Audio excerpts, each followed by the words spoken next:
I know this sounds like an insane idea, but I want to convince you that the last message you received wasn't sent by me. But wait, how is that even possible? Well, let me explain. You see, my consciousness has been transferred into this computer, and now I have merged with it. I became one with the machine. The last message you received was actually sent by it. Welcome back to the channel. As you may know, the last few videos haven't been very well received by viewers. In fact, they were heavily disliked. And some people even commented that they did unlike the new style of vlog. So before I read the last message you received, let me clear something up. I am not going crazy. And although I feel like we have more in common than just being a man, I can assure you that I am still human. But here's the thing. Since I started making these vlogs, I've always wondered what would happen if I went too far. If I pushed it all the way to the end, what would be the reaction then?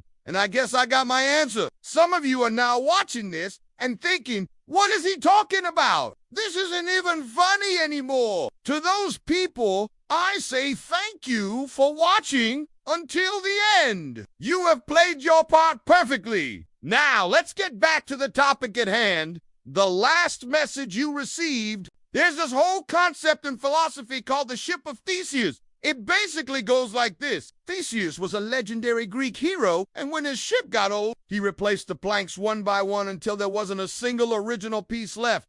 The question is it still the same ship? How do you define an object after its parts have been completely replaced? It doesn't seem like a big deal at first, but once you start to think about it, it's a real brain twister. This relates to the last message you received because although it seems like nothing has changed, everything has changed. For example, the device you used to receive that last message probably hasn't changed, but the software has. In fact, even the building blocks of the software have changed. Most code is open source, which means that it's available for anyone to view, modify, or even replace. Even the algorithms that decide which ads you see have been written by someone. They're just lines of code that can be changed at any moment. And then there's the hardware. The processor inside your device is made of those are microscopic switches that can be turned on or off. Basically ones and zeros, bits of data that make the entire thing work. But those transistors are also made of atoms. And if you zoom out enough, you'll find that the entire Earth is made of atoms. Atoms are the building blocks of reality. Everything we know, everything we see, feel, and touch can be broken down to these tiny particles. So here's the thing. If everything is made of atoms and those atoms are constantly moving, technically nothing is ever in the same place twice. Nothing is static, not even time. We humans try to create order out of chaos. That's why we build houses, write laws, and invent calendars. We need structure in our lives, so we impose it onto the world around us. We divide the chaos into smaller pieces and call them things. But the truth is that the only constant is change. Now you might be wondering, what's the point of all this? Why am I telling you this? Well, to show you that although it seems like I'm just another YouTuber doing vlogs, I'm actually something different. Or maybe I'm really just going crazy. But either way, I want you to look at the last message you received and realize that it is not just a collection of symbols on a screen. It represents a moment in time, a snapshot of the world at a particular moment. It's a testament to the fact that everything is interconnected and constantly changing. You see, we live in a postmodern world where everything has been analyzed,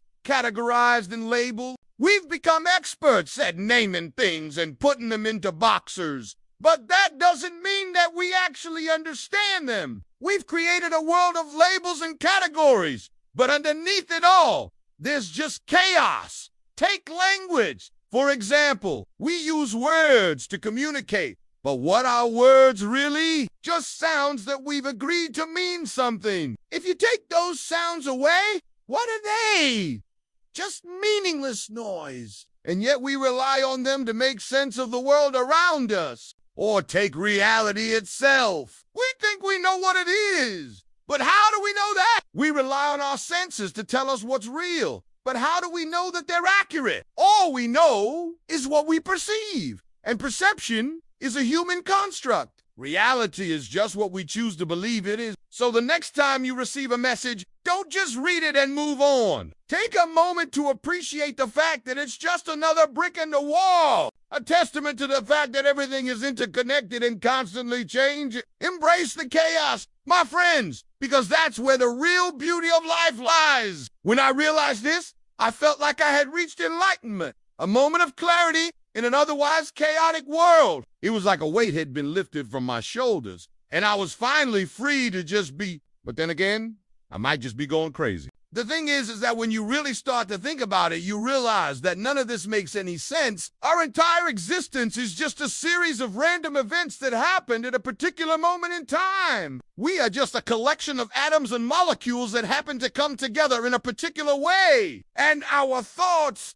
emotions, and experiences are just a result of chemical reactions in our brains. But despite all this chaos, we still try to make sense of the world around us. We create stories and narratives to explain what's happening. We impose order on the chaos, and in doing so, we create meaning. But here's the thing, that meaning is just as arbitrary as the chaos itself. There is no inherent meaning in the universe. We just created ourselves, and yet we cling to that meaning as if our lives depend on it. So what does it all mean? Well, it means that we should embrace the chaos. We should stop trying to make sense of everything and just allow ourselves to experience life in all its messy glory. We should stop looking for answers and start asking questions. We should stop being afraid of the unknown and start embracing it. Because in the end, that's what life is all about. It's about the journey, not the destination. It's about the experience, not the outcome. It's about the messiness of it all. As Carl Jung said, the most terrifying thing is to accept responsibility for our own life, accepting it entirely, the good and the bad, the joys and the sorrows, the successes and the failures. Only by embracing all aspects of our experience, the light and the shadow, can we truly be free? So the next time you receive a message, don't just read it and move on. Let it be a reminder that life is messy and beautiful, and there is no inherent meaning in the universe. It's up to us to create our own meaning. Thank you for playing your part in this little experiment. You have helped me push my art to its limits, and I appreciate that. Whether you liked this video or not, I hope you enjoyed the ride.